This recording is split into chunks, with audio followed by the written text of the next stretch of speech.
What if the root of all our suffering, that anxiety, that feeling of not being good enough, that sense of being separate from everyone else, what if it all just stems from one single simple mistake? According to the teachings of Sachi Sai Baba, we're kind of like a king who's completely forgotten he's royalty, and now he genuinely believes he's a beggar. In this explainer, we're going to unpack this incredible story of mistaken identity and the path to remembering who we truly are. So this is the core analogy we're working with. Just imagine, a king who has absolutely everything somehow becomes convinced he is a poor, helpless beggar. Now, his suffering is real, for sure, he feels it, but its cause isn't. It's just a powerful metaphor for the human condition, right? It suggests that so much of our pain comes not from our actual situation, but from a deeply flawed idea of who we think we are. And this gets right to the heart of it all. What if our most stubborn struggles, feeling limited, feeling small, or feeling like there's something fundamentally wrong with us, are all just symptoms of a kind of spiritual amnesia? The whole idea here is that we've forgotten we're the king, and instead we're living out the painful, difficult life of the beggar we've mistaken ourselves to be. Okay, so let's dig into this idea of mistaken identity a little more.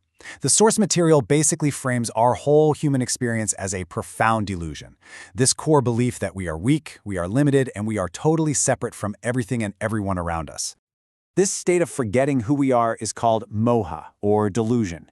You can think of it like a persistent fog that just clouds our vision, making us believe that we're broken or incomplete. And it's this delusion that causes us to live like beggars, totally unaware of the vast kingdom that is our birthright. So, if the problem is just a delusion, what's the fix? Well, it's not about becoming something new or better. It's about remembering what we've always been. The answer, according to the source, is a revelation, a sudden remembrance of our own innate divinity. And here's the crucial point. We spend our entire lives searching for happiness and fulfillment out there, in things, in people, in achievements. But the source argues this is a huge mistake. It's like we project our own inner joy onto something else, and then we chase after that thing to try and get the joy back. The radical idea is that the source of all joy is and always has been right inside us.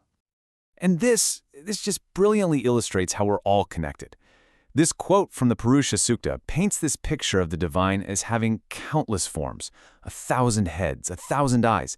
And we are all those forms. But then it says something incredible. There's only one heart. So even though we appear as billions of separate people, we are all animated by one single divine heart. But okay, if we're these divine beings who've just forgotten our own nature, how in the world do we begin to remember? Well, this brings us to the practical, boots-on-the-ground methods outlined in the texts. The paths designed to lead us out of the fog of delusion and into realization. The texts lay out 3 main paths, and the really cool thing is they aren't contradictory. You don't have to pick one. In fact, they're meant to work together. You have karma, the path of dedicated action, bhakti, the path of devotion and worship, and jnana, the path of wisdom and knowledge. They're all designed to form one complete spiritual life. There's this beautiful analogy that's used to explain how these paths fit together. So, karma, or right action, that's like your feet. It gives you the foundation to move forward. Bhakti, or devotion, is like your hands. It lets you act with love and purpose. And jnana, wisdom, that's the head. It gives you the direction and the understanding. Just like a body, you need all 3 parts working together for a complete, functional spiritual life. Make sense, right?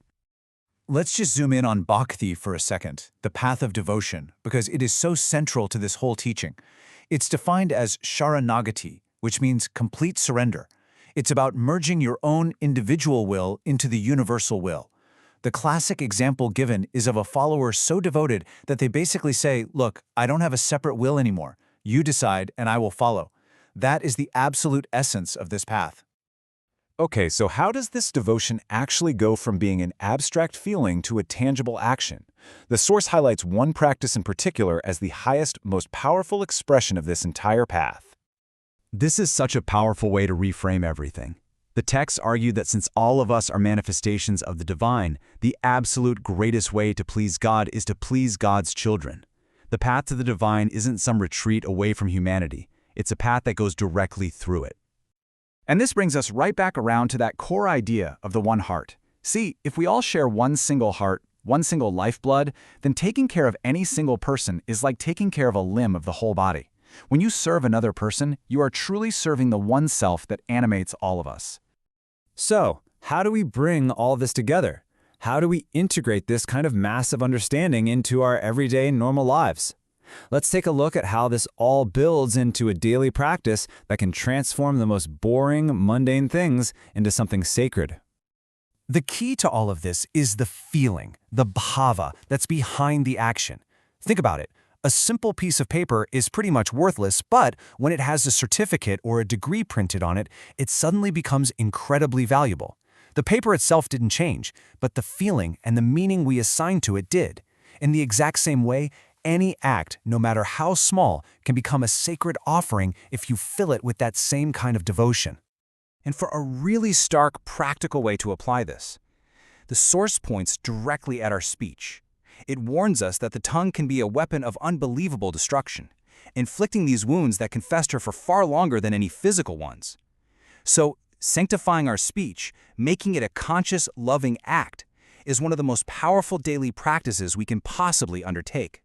And that really leaves us with a final provocative thought to chew on. If you stopped seeing your life as just a series of mundane tasks, and you started seeing every single action, from your work to your conversations to your thoughts, as a sacred offering, how would that reframe your entire existence?